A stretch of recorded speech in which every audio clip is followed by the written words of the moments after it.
We can get so attached to these future ideas of what we think we want that in the presence of things changing and circumstances evolving,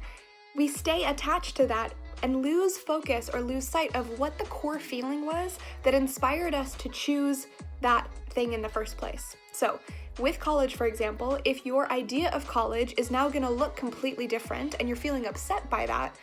remember to connect with the core feelings you were hoping a college experience would bring you, a traditional college experience would bring you. Maybe it was independence, maybe it was connection, maybe it was, that feeling of accomplishment and academic rigor, maybe it was just freedom. Those core feelings, you then decided college is the place where I'm going to feel those things. But if college isn't going to look the same, reconnect with the core feelings why you chose college and begin evaluating what other opportunities exist that can still support you to feel that way.